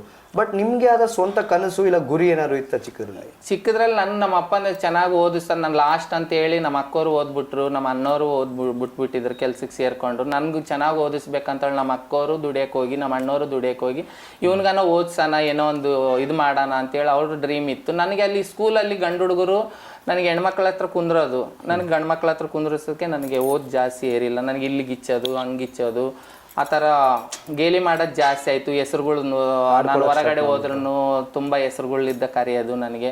ಆ ಥರ ಆಗಿ ಸ್ಕೂಲೇ ಬೇಡ, ಅದು ಬೇಡ ಅಂತೇಳಿ ಮನಸ್ಸು ಅಷ್ಟು ನೋವು ಪಡ್ತಿದ್ದೆ ನಾನು. ಇವಾಗ ನೀವು ಯೌವನದತ್ತ ವಯಸ್ಸಲ್ಲಿ ಬರಬೇಕಾದ್ರೆ ಅವಾಗಲೇ ಇನ್ನೂ ಈ ಗೆಲಿಗಳು ಶುರುವಾಗಿದ್ವಾ, ಇಲ್ಲ ನೀವು ಯಾವ್ದಾದ್ರು ಒಂದು ನಿರ್ಧಾರಕ್ಕೆ ಬಂದ್ಬಿಟ್ಟಿದ್ರ? ಇಲ್ಲ, ನಮ್ಮಪ್ಪ ಬಂದ್ಬಿಟ್ಟು ನಮ್ಮ ಅಪ್ಪನಿಗೆ ಭಾಳಷ್ಟು ಜನ ನಮ್ಮಪ್ಪ ಹೋಗ್ತಾ ಬರ್ತಾ ಇದ್ರೇನೆ ನಮ್ಮ ಅಪ್ಪನ ಗೇಲಿ ಮಾಡೋದೆ, ನಿನ್ನ ಮಗನಿಗೆ ನಿನ್ನ ಮಾಡ್ತಾನ ಅಂತ. ನಮ್ಮಪ್ಪ ನನ್ಕಿನ್ನ ಹೈಟ್, ನಾನು 6 ಅಡಿ, ನಮ್ಮಪ್ಪ 7 ಅಡಿ ಇದ್ದ. ನಮ್ಮಪ್ಪ ನಮ್ದು ಓಣಿ ಆ ಕಡೆ ಈ ಕಡೆ ಗುಡ್ಸಿಲ್ ನಮ್ಮಪ್ಪ ರಿಕ್ಷಾ ಅಲ್ಲಿ ಬಿಟ್ಟು ವೈಟ್ ಆ್ಯಂಡ್ ವೈಟ್ ಟವಲ್ ಹಾಕೊಂಡು ಬಂದು ಹಿಂಗೆ ಮೀಸದ್ದು ದೊಡ್ಡ ಮೀಸ ತಿರ್ಸ್ಕೊಂಡು ಬಂದರೆ ಎಲ್ಲರೂ ಸಾಯಿಬಣ್ಣ ಬಂದ ಅಂತೇಳಿ. ನಾವು ಮುಸ್ಲಿಮ್ಸು, ಹಂಗೆ ನಮ್ಮಪ್ಪನ ನೋಡೋವರು ಎಲ್ಲರೂ ಇತ್ಕೊಂಡು ಅವ್ನು ಹುಲಿಗೆಮ್ಮ ಇದ್ದಾಳ, ಅವ್ರಿಗೆ ದೇವಿ ಒಂದಾಳ, ಅವ್ನಿಗೆ ಮುತ್ತು ಕಡಿಸ್ರಿ, ಅದು ಕಡಿಸ್ರಿ ಅಂದರೆ ನಮ್ಮ ಅಪ್ಪ ಅಂತಿದ್ದ, ನಮ್ಮ ಮುಸ್ಲಿಮ್ಸಲ್ಲಿ ಯಾವ ಹುಲಿಗೆಮ್ಮ ಇಲ್ಲ, ಎಲ್ಲಮ್ಮ ಇಲ್ಲ ಅಂತೇಳಿ. ನಮ್ಮ ಅಪ್ಪನ ಮುಸ್ಲಿಂ ಧರ್ಮದಿಂದ ಬಂದಿರೋದಾ? ಮುಸ್ಲಿಮ್ಸ್ ನನ್ನ. ಓಕೆ. ಸೊ ಮತ್ತೆ ನಿಮ್ಮ ಹೆಸರು ಬಂದು ಚಾಂದ್ ಅಂತ ಇತ್ತು ಚಿಕ್ಕ ವಯಸ್ಸಿನಲ್ಲಿ? ಚಾಂದ್ ಪಾಷಾ. ಓಕೆ. ಸೊ ಚಾಂದ್ ಪಾಷಾ ಇವಾಗ ಚಾಂದಿನಿ ಆಗಿದ್ದಾರೆ. ಚಾಂದಿ ಆಗಿದೆ. ನಮ್ಮ ಅಪ್ಪನ ಆ ಥರ ಗೇಲಿ ಮಾಡೋದಕ್ಕೆ ಹುಲಿಗೆಮ್ಮನ ಮುತ್ತು ಕಡಿಸ್ರಿ, ಅವ್ನು ಹೆಣ್ಮಕ್ಳು ಮಾಡಂಗೆ ಮಾಡ್ತಾನ, ಎಲ್ಲ ಹೆಣ್ಮಕ್ಳ ಜೊತೆಗೆ ಇರ್ತಾನ, ಆ ಥರ ಅವ್ನು ಹುಲಿಗೆಮ್ಮ ಒಂದೈತೆ, ಅದು ಒಂದೈತೆ, ಅವ್ನು ಮುತ್ತು ಕಡಿಸ್ರಿ, ಅದು ಕಡಿಸ್ರಿ ಅಂದ್ರೆ ನಮ್ಮ ಅಪ್ಪ ನನ್ನ ಬೆಂಗಿನ ಭಾಳಷ್ಟು ನನಗೆ 15 ವರ್ಷ ಆದಮೇಲೆ ಭಾಳ ನಂದೇ ಟೆನ್ಷನ್ ಮಾಡಿಕೊಂಡು ನನ್ನಲ್ಲಿದ್ದಾನೆ ಈ ಜನಗಳು ಅನ್ನೋದಕ್ಕೆ ಕೊರಗಿ ನಮ್ಮಪ್ಪ ನನ್ನಲ್ಲಿದ್ದಾನೆ ಬಾಯಲ್ಲಿ ಮುಗ್ದಲ್ರ ಬ್ಲಡ್ ಬಂದು ನನ್ನ ಹತ್ರನೇ ನೀನು ಹಿಂಗೆ ಮಾಡಬೇಡ ಅಂತೇಳಿ ನೈಟ್ ನಮ್ಮಮ್ಮ ಎಬ್ಬಿಸ್ ಮೇಲೆ ಬಾಯಿ ನೀನು ಹಿಂಗೆ ಮಾಡ್ತಾನ ಅಂತೇಳಿ ಕೊರಗಿ ನಮ್ಮಪ್ಪ ಸತ್ತೋದ್ರು. ಅವಾಗ ದುಃಖದಿಂದ ಹೇಗೆ ಹೊರಗೆ ಬರೋಕ್ಕಾಯ್ತು ನಿಮ್ಮ ಕೈಯಲ್ಲಿ? ದುಃಖದಿಂದ ನಾನು ಏನಾಯ್ತು, ನನಗೆ 16 ವರ್ಷ ಆಯಿತು. 16 ವರ್ಷ ಆದಮೇಲೆನೂ ಏನಾಯ್ತು ನನಗೆ, ನಾನು ಗಂಡ್ಮಕ್ಳೆಲ್ಲರೂ ಅವಾಗ ಮತ್ತೆ ಅಕ್ಕ ತಂಗಿದಿರಿದ್ರು ಅಂತ ಹೇಳಿದ್ರು ನನಗೆ. ಅವರೆಲ್ಲ ಹೇಗೆ ರಿಯಾಕ್ಟ್ ಮಾಡಿದ್ರು? ನಿಮ್ಮಿಂದನೇ ಅವರ ತಂದೆನೂ ಕಳ್ಕೊಂಡಿದ್ರಲ್ಲ? ಹೌದು. ಸೊ ಇಡೀ ಕುಟುಂಬದಲ್ಲಿ ನಿಮ್ಮ ಮೇಲೆ ಹೊರೆ ಹೊರಿಸಿದ್ರು, ನಿಮ್ಮ ಜವಾಬ್ದಾರಿ ಹೇಗೆ ಬದಲಾಯ್ತು ಅಲ್ಲಿ? ನನ್ನ ಮೇಲೇನೆ ಅವರೆಲ್ಲ ನೀನು ಹಿಂಗೆ ಮಾಡೋದಕ್ಕೆ ಈ ಥರ ಆಯಿತು, ಅಪ್ಪಗೆ ಈ ಥರ ಆಯಿತು ಅಂತೇಳಿ ಭಾಳ ನೋವು ಪಡ್ತಿದ್ರು. ನೋವು ಪಟ್ಟದಾಗ್ಲಿದ್ದ ನಾನು ಏನು ಮಾಡ್ತಿದ್ದೆ, ಒಬ್ಬೊಬ್ಬರು ಕೊರಗ್ತಿದ್ದೆ ನನ್ನ ಮನಸ್ಸಲ್ಲಿ. ನಾನು ಕೊರಗ್ತಿದ್ದೆ, ಅಳ್ತಿದ್ದೆ ಮನಸ್ಸಲ್ಲಿ ಬೇಜಾರು, ನಾನು ಎದಕ್ಕೆ ಹಿಂಗೆ ಮಾಡ್ತಾಯಿದ್ದೀನಿ, ನಾನೇ ಒಬ್ಬರೇನು ಈ ಥರ ಇರೋದು ಅಂತೇಳಿ. ನನಗೆ 17 ವರ್ಷ ಆಯಿತು. 17 ವರ್ಷ ಆದಮೇಲೆ ನನಗೆ ಸ್ಕೂಲ್ ಬಿಟ್ಟಿದ ಮೇಲೆ 16 ವರ್ಷದಲ್ಲಿ ನಾನು ಫ್ಲವರ್ ಶೂಟ್ ಹೂವಿನ ಬಜಾರಲ್ಲಿ ಅಂಗಡಿಯಲ್ಲಿ ಕೆಲ್ಸಕ್ಕೆ ಹೋಗ್ತಿದ್ದೆ. ಅಲ್ಲಿ ಹೂವಿನ ಬಜಾರಲ್ಲಿ ಕೆಲ್ಸಕ್ಕೆ ಹೋದಾಗ ಬೆಳಗ್ಗೆ 6 ಗಂಟೆಗೆ ಹೋಗಿ ಸಾಯಂಕಾಲ ರಾತ್ರಿ 7-8 ಗಂಟೆವರೆಗೆ ನನಗೆ ಡೈಲಿ ತಿಂಗಳಿಗೆ 600 ರೂಪಾಯಿನ ಕೊಡ್ತಿದ್ರು. ನಮ್ಮ ಅಪ್ಪ ಸತ್ತೋದ. ಇನ್ನು ನಮ್ಮ ಅಮ್ಮವ್ರೆಲ್ಲರೂ ಅಲ್ಲಿಗೆ ನಮ್ಮ ಅಕ್ಕವ್ರು ಎಲ್ಲ ಓದ್ಕೊ ನೀನು ಅಂತ ಹೇಳಿದರು. ಓದ್ಕೊಂಡ್ರೆ ನನಗೆ ಬೇಡ, ಈ ಸ್ಕೂಲ್ ಬೇಡ, ನನಗೆ ಅಲ್ಲಿ ಸ್ಕೂಲಲ್ಲಿ ನನಗೆ ಓದೋಕ್ಕಾಗಲ್ಲ ಅಂತೇಳಿ 1ನೇ ಕ್ಲಾಸ್ 2, 3, 4ನೇ ಕ್ಲಾಸ್ ಹೋದೆ. 5ನೇ ಕ್ಲಾಸ್ಗೆ ಇಂಗ್ಲೀಷು ಸಬ್ಜೆಕ್ಟ್ ಬರ್ತದಲ್ಲ, ಹಂಗಾಗಿ ಅಲ್ಲಿ ಅವಾಗ ನಮಗೆಲ್ಲ ಕೆಳಗೆ ಕೂಡಿಸಿದ್ದು. ಮತ್ತು ಬೆಂಚ್ಗಳು ಬಂದು 5ನೇ ಕ್ಲಾಸ್ಗೆ ಬೆಂಚಲ್ಲಿ ಕೂಡಿದ್ರೂ ನನಗೆ ಹೆಣ್ಮಕ್ಳ ಹತ್ರನೇ ಕೂಡಬೇಕಂಬೋದು. ಹೆಣ್ಮಕ್ಳೇನು ನನಗೆಲ್ಲ ಸಹಕಾರ ಮಾಡ್ತಿದ್ರು, ಅವ್ರ ಜೊತೆಗೆ ಆಡಿಸ್ಕೊಳ್ಳೋದು. ನಾವು ಎಲ್ಲ ಬಾತ್ರೂಮ್ ಲೆಟ್ರಿಂಗ್ ಹೋದರೆ ಹೆಣ್ಮಕ್ಳ ಅದರಲ್ಲೇ ಹೋಗ್ತಿದ್ದೆ ನಾನು. ಗಂಡು ಮಕ್ಳ ಅದರಲ್ಲಿ ಹೋಗೋಕೆ ಇಂಟ್ರೆಸ್ಟ್ ಇದ್ದಿಲ್ಲ. ಹಂಗಾಗಿ ಹೆಣ್ಮಕ್ಳೇನು ಇವರು ಹೆಣ್ಮಗಳು ಅನ್ಕಂತು ಅವ್ರ ಜೊತೆಗೆ ಕರ್ಕೊಂಡು ಹೋಗ್ತಿದ್ರು. ಆ ಥರ ನನ್ನ ಜೊತೆಗೆ ಎಲ್ಲ ಕುಂಟೆ ಬಿಲ್ಲ ಆಡೋದು ಎಲ್ಲ ಮಾಡೋದು ಇದು ಮಾಡ್ತಿದ್ರೆ ನನಗಿನ್ನು ಇದು ಈ ಸ್ಕೂಲು ಮತ್ತು ಸಾರ್ ಬಂದು ಬಡಿಯೋದು, ನಿಂದ್ರಿಸೋದು, ಹಿಂಸೆ ಕೊಡೋದು, ಆ ಥರ ಎಲ್ಲ ಮಾಡೋದು. ಸಾರ್ಗನ್ ಗಿಚ್ಚೋದು, ಗಿಲ್ಲೋದು, ಲಾಠಿ ತಗೊಂಡು ಅದು ಕಟ್ಟಿಗೆ ತಗೊಂಡು ಹಂಗಂಬೋದು ಮಾಡೋದಕ್ಕೆ ನನಗೆಲ್ಲರ ಕಿಲಿ ನಗೋದಕ್ಕೆ ಇನ್ಸಲ್ಟ್ ಆದಂಗಾಗಿ ಮನ್ಸು ಬೇಜಾರಾಗಿ ಈ ಸ್ಕೂಲೇ ಬೇಡ ಅಂತೇಳಿ ಒಂದು 10-15 ದಿವಸ ಸುಮ್ಮನೆ ಹೋಗೋದು, ಕೋಟ್ರಸಲ್ಲಿ ಆಡೋದು, ಕೋಟ್ರಸಲ್ಲಿ ಬ್ಯಾಗ್ ತಗೊಂಡು ಆಲೋಚನೆ ಮಾಡೋದು. ನಿಮ್ಗೆ ಯಾವಾಗ ಈ ತರ ಒಂದಿದೆ ನನ್ಗೆ ಅನ್ಸತ್ತಲ್ಲ 7-8 ವರ್ಷದಿಂದ ನಾನು ಹೆಣ್ಮಕ್ಳ ತರಾನೇ ಮಾಡ್ತೀನಿ. ನಿಮ್ ಹಾರ್ಮೋನ್ಸ್ ಚೇಂಜಸ್ ಆಯ್ತು ಅಂತ ಗೊತ್ತು, ಬಟ್ ಇದು ನಿಮ್ ತಿಳುವಳಿಕೆ ಯಾವಾಗ ಆಯ್ತು? ತಿಳುವಳಿಕೆ ಅಂದ್ರೆ ನನಗೆ 15 ವರ್ಷ 16 ವರ್ಷದಾಗ ನಮ್ಮ ಅಮ್ಮ ನಮ್ಮ ಅಕ್ಕವ್ರು ಎಲ್ಲಾರು ಮನೇಲಿದ್ದ ಎಲ್ಲ ಕೆಲ್ಸಗಳಿಗೆ ಎಲ್ಲಾನು ಹೋದಾಗ ನಮ್ಮ ಟೇಪರ್ ಕಾಟ್ ಇತ್ತು, ಕ್ಯಾಶ್ ಶೀಟ್ ಹಾಕೊಳ್ಳೋದು, ಬಾಕ್ಲೆ ಹಾಕೊಳ್ಳೋದು, ನಮ್ಮ ಅಕ್ಕವ್ರದ್ದು ಲಂಗ ಪೈಟ್ ಹಾಕೊಳ್ಳೋದು, ಟವಲ್ ಸುತ್ಕೊಳ್ಳೋದು, ಡ್ಯಾನ್ಸ್ ಮಾಡೋದು. ಅವಾಗ ನನ್ಗೆ ಅನಿಸ್ತಿತ್ತು ನಾನೊಂದು ಹೆಣ್ಣು ಅದು ನನ್ನ ನಿಮ್ಗೆ ಹೆಣ್ಣಿನ ಭಾವನೆ ಒಳಗೆ ಬಂದಿತ್ತು. ಭಾವನೆ ಬಂದ್ಬಿಡ್ತು. ನಾನು ರೆಡಿ ಆಗೋದು, ನಮ್ಮ ಅಕ್ಕೋರ್ದಾದ್ಮೇಲೆ ಅವೇನ ಲಿಫ್ಟಿಗೆ ಹಚ್ಕೊಳ್ಳೋದು, ಕಾಟಿಗೆ ಹಚ್ಕೊಳ್ಳೋದು, ಲಂಗ ಪೈಟ ಹಾಕೋದು, ಬಾಕ್ಲು ಹೊಡೆದಿತ್ತಲ್ಲಿ ದಪ್ಪ ದಪ್ಪ ದಪ್ಪ ಎಲ್ಲ ಬಿಚ್ಚೋದು, ಬಿಸಾಕೋದು, ಮತ್ತೆ ಮಕ್ಕೆಲ್ಲ ಒರೆಸ್ಕೊಳ್ಳೋದು, ಅವ್ರ ತಲೆ ಬಡಿಸ್ಕೊಳ್ಳೋದು. ಎಲ್ಲರೂ ಸಿಕ್ಬಿದ್ದೀರೋ? ಜಗಿಸ ಸಿಕ್ಬಿದ್ದೀನಿ, ಬಡಿಸ್ಕೊಂಡಿದ್ದೀನಿ. ಹೇಗಿತ್ತು ಪನಿಷ್ಮೆಂಟ್? ಪನಿಷ್ಮೆಂಟ್ ತುಂಬಾ ಇತ್ತು ಅವತ್ತು. ಬಟ್ ಪನಿಷ್ಮೆಂಟ್ ಎಷ್ಟೇ ಕೊಟ್ರು ಹೆಂಗೆ ನೀವು ಕುಟುಂಬದವ್ರು ಐತಲ್ಲ, ಈ ಕುಟುಂಬದಿಂದ ನಿಮ್ಮ ಪರಿಸ್ಥಿತಿ ಮೀನ್ಸ್ ಕುಟುಂಬದಲ್ಲೇ ನೀವು ಬೆಳ್ಕೊಂಬಂದ್ರೆ ಅಲ್ಲೇ ಪರಿವರ್ತನೆ ಆದ್ರೆ ಇಲ್ಲ ಆಚೆ ಬಂದ ಮೇಲೆ ಪರಿವರ್ತನೆ ಆಯ್ತು? ಇಲ್ಲ ಇಲ್ಲ, ಮನೆಯಲ್ಲೇನೆ ಆತರ ಮಾಡೋದಕ್ಕೆ ಅವ್ರು 4-5 ಸತಿ ಸಿಕ್ಕಿದ್ದದಕ್ಕೆ ನನಗೆ 17 ವರ್ಷಕ್ಕೆ ನನಗೆ ಎಲ್ಲರೂ ಅನ್ನೋದಕ್ಕೆ ಅವನಿಗೆ ಮದುವೆ ಮಾಡ್ರಿ, ಹೆಣ್ಣನ್ ನೋಡ್ರಿ, ಬದಲಾವಣೆ ಆಗ್ತಾನೇನೋ, ಚೇಂಜ್ ಆಗ್ತಾನೇನೋ ಅಂತ ಹೇಳಿದ್ರೆ ನಾನು ಫ್ಲವರ್ ಶೀಟಲ್ಲಿ ಕೆಲ್ಸಕ್ಕೆ ಹೋಗ್ತಿದ್ದೆ. ಅವಾಗ ಕೆಲ್ಸಕ್ಕೆ ಸೇರಿದೆ. ನಮ್ಮ ಅಪ್ಪ ಸತ್ತೋದ್ಮೇಲೆ ನಮ್ಮ ಅಮ್ಮ ಸಾಲಿಗೂ ನಮ್ಮ ಅಕ್ಕವ್ರು ಸಾಲಿಗೆ ಹೋಗಂದ್ರೂ ಬೇಡ, ನಾನು ಸಾಲಿ ಕೆಲ್ಸಕ್ಕೆ ಹೋಗ್ತೀನಿ ಅಂತ ಕೆಲ್ಸಕ್ಕೆ ಹೋಗ್ತಿದ್ರೆ ಅಂತ ಮಂಗಳಮುಖಿಯರು ನಮ್ಮಂಥವರು ಭಿಕ್ಷಾಟನೆಗೆ ಬರ್ತಿದ್ರು. ಈರಾಳಿದ್ದ, ಮಿಂಚೇರಿಲಿದ್ದ, ಅವ್ರಲಿದ್ದ ಬರ್ತಿದ್ರೆ. ಅವಾಗ ನನಗೆ ಸಂತೋಷ ಆಯಿತು. ನಾನು ಒಬ್ಬನೇ ಅಲ್ಲ ಇರೋದು, ನಮ್ಮಂಥವ್ರು ಇಲ್ಲಿ ಇದ್ದಾರ ಬಜಾರಲ್ಲಿ ಅಂತ ಹೇಳಿ. ಮೊದಲನೇ ಭೇಟಿ ಹೇಗಿತ್ತು? ಅವ್ರೇನು ಭೇಟಿಲ್ಲ, ನಾನು ಅಂಗಡಿಯಾಗ ಕೆಲಸ ಮಾಡ್ತಿದ್ರೆ ಅವ್ರು ನೋಡ್ಬೇಕಂತ ಸಂತೋಷ, ಮತ್ತು ಒಂದ್ ಕಡೆ ಮಾತಾಡ್ಸಿ ಭಯ. ಇವ್ರ ತರನೇ ಆಗ್ಬಿಡ್ತೀನಿ, ಹೋಗ್ಬಿಡ್ತೀನಿ ನಾನು, ಇವ್ರ ತಾನೇನೆ ಇವ್ರಂಗೆ ಹೋಗ್ತೀನೇನೋ ಭಿಕ್ಷಾಟನೆಗೆ, ಇನ್ನು ಇವ್ರದ್ರಲ್ಲಿ ಹೋದ್ರೆ ಇದೇ ಕೆಲ್ಸಕ್ಕೆ ಹೋಗ್ಬೇಕೇನು ನಾನು ಅನ್ನೋ ಒಂದು ಭಯ, ಒಂದು ಸಂತೋಷ. ಯಾರಾದ್ರೂ ನಿಮ್ಗೆ ಕಂಡಿಡ್ದು ಇಲ್ಲ ನಿಮ್ಮ ಬಗ್ಗೆ ಕೇಳಿಸ್ಕೊಂಡು ಬಂದು ನಿಮ್ನ ಭೇಟಿ ಮಾಡಿ ಮಾರ್ಗದರ್ಶನ ಮಾಡಿದಾರು ಉಂಟಾ? ಇಲ್ಲ, ಅವರು ನನಗೆ ನಾನು ಮಾತಾಡ್ಸೋದು ಅವ್ರಿಗೆ ಬಂದ್ಮೇಲೆ ನಮ್ಮ ದೇಣಿ ನಮ್ಮ ಸೌಕರ್ಯಕ್ಕೆ ಅವ್ರಿಗೆ 5 ರೂಪಾಯಿ ಕೊಡ, 10 ರೂಪಾಯಿ ಕೊಡ ಅಂದ್ರೆ ನಾನು ಕೊಡ್ತಿದ್ದು, ಹಿಂಗೆ ಕೊಟ್ಟು ಹಿಂಗೆ ಮೂತ್ ತಿರ್ಸೋದು ನೋಡಿ ನಾನು ಕಂಡಿಡ್ದಾರ ಅವರು. ಇವನು ನಮ್ಮನೆ ಅನ್ಕೊಂಡು ಕಂಡಿಡ್ದಾರಲ್ಲೇ ಒಂದ್ಸತಿ ಕೊಡಪ್ಪಯ್ಯ ಅಂತ ಇನ್ನೊಂದು 4-5 ಸತಿ ಆಯ್ತು ಕೊಡೆ ಅಂತ ಕೇಳಿದ್ರು ನನ್ನ. ಇವ್ರು ನಾನು ಕಂಡಿಡ್ದಾರ ಅನ್ಕೊಂಡ್ಮೇಲೆ ಎಲ್ಲರೂ ಅದೇ ನಮ್ಮ ಅಕ್ಕನವ್ರಿಗೆ ನಮ್ಮ ಅಮ್ಮಕ್ಕೂ ಸ್ವಲ್ಪ, ನಮ್ಮ ಅಪ್ಪ ಸತ್ತೋದಾಗ್ಲಿದ್ದ ಸ್ವಲ್ಪ ಮೆಂಟಲ್ ಶಾಕ್ ತಗೊಂಡಾರ. ಇವ್ನು ಹಿಂಗೆ ಮಾಡ್ತದಾನ ಅಂತೇಳಿ. ನಮ್ಮಮ್ಮನ ಸ್ವಲ್ಪ ಮೆಂಟಲ್ ಅವಾಗ್ಲಿ ಜಾಸ್ತಿ ಮಾತಾಡೋದು ಕಡಿಮೆ ಆಯ್ತು ನಮ್ಮಮ್ಮನ. ನಮ್ಮ ಅಕ್ಕವರೇ ನನ್ನ ಬಾಜಿ ತಗೊಂಡು ಎಲ್ಲರೂ ಅಕ್ಕಪಕ್ಕವ್ರು ಎಲ್ಲರೂ ನಮ್ಮ ರಿಲೇಷನ್. ನಮ್ಮ ಅಮ್ಮಗೆ ಕರ್ನೂಲಲ್ಲಿ 6 ಜನ ತಮ್ಮನವರು, 4 ತಂಗಿಯವರು, 11 ಜನ ಅವರು, ದೊಡ್ಡ ಕುಟುಂಬ ಅವ್ರಿಗೆ. ಅವರೆಲ್ಲ ನಿಮ್ಮ ಈ ಥರ ಮಾಡ್ತದಾನ ಚಾಂದು ಅಂತ ಹೇಳಿದ್ದಲ್ಲೇ ಸರಿ ಇಲ್ಲೇ ನಮ್ಮ ಅತ್ತೆ ಮಗಳ ಇದ್ದಾಳ, 17 ವರ್ಷ ಅಲ್ಲ, 1 ವರ್ಷ ಎಂಗೇಜ್ಮೆಂಟ್ ಮಾಡಿಬಿಟ್ರೆ 18 ವರ್ಷಕ್ಕೆ ಮದುವೆ ಮಾಡ್ಬಿಡೋಣ. ನಿಮ್ಗೆ ಎಂಗೇಜ್ಮೆಂಟ್ ಸಹ ಆಗಿತ್ತಾ? ಅಲ್ಲಲ್ಲ, ಅವ್ರು ಮಾತಾಡ್ಕೊಂಡಿದ್ರೆ ಇವಾಗ ನಮ್ಗೆ ಇಲ್ಲಿ ವಾರ ಬರ್ತಾರಲ್ಲ, ಇವ್ರು ಅದ್ರಾಗ ಹೋಗ್ಬಿಡ್ಬೇಕು, ಇವ್ರನ್ನ ಮಾತಾಡಿಸ್ಬೇಕು ಅನ್ನೋದು. ಅಂಗಡಿಗೆ ಸಾರು ರೀಸೆಸ್ಗೆ ಹೋಗ್ಬರ್ತೀನಿ ಅಂತ ಅವ್ರು ಎಲ್ಲೆಲ್ಲಿ ಕಲೆಕ್ಷನ್ಗೆ ಹೋಗ್ತಾರೆ, ಬೆಂಗಳೂರು ರೋಡ್, ದುರ್ಗಮ್ ಗುಡಿ, ಅವ್ರ ಹಿಂದೆನೇ ಹೋಗೋದು. ನಾನು ಹಿಂದೆನೇ ಹೋಗ್ತಿದ್ದೆ. ಅವ್ರು ಮಾತಾಡ್ಸ್ಲಾ ಬೇಡ ಅಂಬೋದು ನನಗೆ ಭಯ. ಅವ್ರನ್ನ ಯಾವಾಗ ನೀವು ಭೇಟಿ ಮಾಡಿ ಅವ್ರನ್ನ ಮಾತಾಡ್ಸಿ? ನನಗೆ 17ನೇ ವರ್ಷ ಆದ್ಮೇಲೆ 18ನೇ ವರ್ಷ ಬಿದ್ದಾಗ ನನಗೆ ಇಲ್ಲಿವರೆಗೆ ಕೂದಲ ಬಿಟ್ಟಿದ್ದೆ. ನಮ್ಮ ಮನೆಯಲ್ಲೆಲ್ಲ ಬೈದು ಕಟ್ ಮಾಡಿಸಿ, ಒಳ್ಳೆ ಬ್ಲ್ಯಾಕ್ ಪ್ಯಾಂಟು, ವೈಟ್ ಶರ್ಟ್ ಹಾಕಿ, ಬೆಲ್ಟ್ ಹಾಕಿ, ಸ್ವಲ್ಪ ಚಿಗುರು ಮೀಸೆ ಬಂದಿದ್ದು. ಹುಡುಗಿನ ನೋಡೋಣ ಕರ್ಕೊಂಡು ಹೋದ್ರು. ನಾನು ಬರಲ್ಲ, ನನಗೆ ಇಂಟ್ರೆಸ್ಟ್ ಇಲ್ಲ, ಅದು ಇದು ಇಷ್ಟು ವಯಸ್ಸಿಗೆ ಎದಕ್ಕೆ ಅಂತಂದ್ರೆ ನಾವು ವಿಷ ಕುಡ್ದು ಸತ್ತೋತೀವಿ ನೋಡಿ ನೀನು ಈ ಥರ ಮಾಡೋದಕ್ಕೆ ಅಂತೇಳಿ ನಮ್ಮ ಅಕ್ಕ ಭಾಳ ಬಾಧೆ ಪಟ್ಟು. ನಮ್ಮ ಅಕ್ಕಗೆ 2 ಚಿಕ್ಕ ಮಕ್ಕಳು. ಮಾಮ ನೀನು ಮದುವೆ ಮಾಡ್ಕಮ್ಮಮ್ಮ ಅಂತೇಳಿ ಹುಡುಗರು ಆಳ್ತಾರೆ. ಇವರು ಇಲ್ಲ, ನಮ್ಮ ಅಕ್ಕ ನೋಡಿದೆ ನಿನ್ಲಿದ್ದ ನಮ್ಗೆ ಮರ್ಯಾದೆ ಹೋಗ್ತತೆ, ನಮ್ಮ ದೊಡ್ಡ ಕುಟುಂಬ, ನಿಮ್ಮ ಅಪ್ಪನಿಗೆ ಹಿಂಗಾದ, ನೀನು ಮದುವೆ ನಮ್ಮ ಫ್ರೆಂಡ್ಸ್ ಒಬ್ಬರು ಪ್ರತಾಪ್ ರವಿ ಅಂತಿದ್ರು. ಅವ್ರು ಏನಂದ್ರು, ಏನೋ ದೇವ್ರ ದಯವಿಲಿ ಚೇಂಜ್ ಆಗ್ಬೋದ. ನನಗೆ ಹೆಣ್ಮಕ್ಳು ನೋಡಿದ್ರೆ ಆಕರ್ಷಣೆ ಇಲ್ಲ. ನನಗೆ ನನ್ನ ಮನಸ್ಸಿಗೆ ನಾನೇ ಒಂದು ಹೆಣ್ಮಗಳು ಜೀವನ ಹಾಳು ಮಾಡಬಾರ್ದು ಅಂತೇಳಿ ನಾನಿದ್ದು. ಒಂದ್ಸತಿ ಬುಡಾ ಪಾರ್ಕಲ್ಲಿ ಅಳ್ಕಂತ ಕುಂತಿದ್ದೆ. ನಾನು ಕುಂತಿದ್ರಿಗಿನ ಇಲ್ಲೇ ಹಿಂಗೆ ತಿಳಿದವರು ಅವ್ನಿಗೆ ಹುಡುಗಿನ ನೋಡಕ್ಕೆ ಹೋಗ್ತಾರ ಅಂತೇಳಿ ಒಬ್ಬೊಬ್ಬನೇ ಅವನು ಹೋಮ್ ಗಾರ್ಡ್ಸ್ ಇದ್ದ. ಇಲ್ಲಿ ಕರ್ದ, ಚಾಂದ್ ಇಲ್ಬಾ ಅಂದ.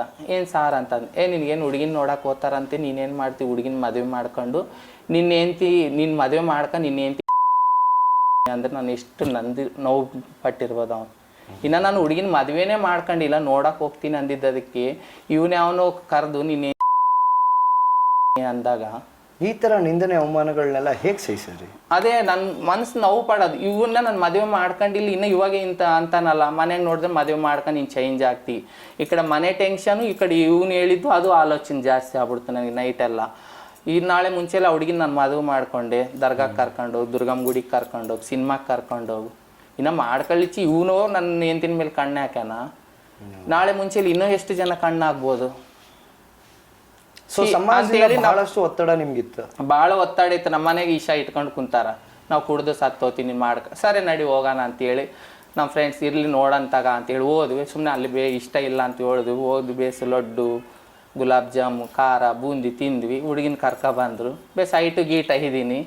ಐಟು ಆ ಹುಡುಗಿ ಬಂದಿತ್ತಲ್ಲಿ ಇಷ್ಟ ಆಗ್ಯಾನ ಅಂದ್ಬಿಟ್ಬೇಕಾ. ನಾನು ಬಾಯಿ ಬಿಟ್ಟು ಹೇಳಕ್ಕೆ ಇಷ್ಟ ಇಲ್ಲ ಅಂತ ಹೇಳಕ್ಕೆ ನನಗೆ ಭಯ. ನಮ್ಮ ಅಕ್ಕರು ಬಡಿತೀನಿ ನೋಡಿ, ನೀನು ಇಷ್ಟ ಇಲ್ಲ ಅಂತ ಮಾಡ್ಕೋಬೇಕಂತ. ನಾನು ಆ ಹುಡುಗಿ ತಲ್ಲಿ ಪರ್ಸ್ನಲಾಗಿ ಮಾತಾಡ್ತೀನಿ ಅಂತ ಅಂದು ಹೊರಗೆ ಬಾ ಅಂತ ಹೇಳಿದ್ ಕರ್ಕೊಂಡು ಹೋದ್ಮೇಲೆ ಆ ಹುಡುಗಿಗೆ ಅಂದೆ, ಅಲ್ಲ ನಾನು ಏನು ನೋಡಿ ಇಷ್ಟಪಟ್ಟಿಗೆ ಅಂದ್ರೆ ಐಟ್ ಗೀಟ್ ಚೆನ್ನಾಗಿದೆ ಅಂತ ಇಷ್ಟಪಟ್ಟಿನಿ ಅಂದ್ಲು. ನಾನೊಂದು ಮಾತು ಹೇಳಂದು ನನಗೊಂದು ಹೆಣ್ಣಿನ ಭಾವನೆ ಇದ್ರೆ ನನ್ನ ಹತ್ರ ನೀನು ಮದುವೆ ಮಾಡ್ಕೊಂಡ್ರೆ ಸುಖ ಪಡಲ್ಲ ನೋಡು ಅಂತಂದರೆ, ನೀನೇ ಹೇಳು ನನ್ನ ಪ್ರಾಬ್ಲಮ್ ಹಿಂಗೈತೆ ಅಂತ ನಾನು ಓಪನಾಗಿ ಹೇಳ್ದೆ ಆಕಿಗೆ.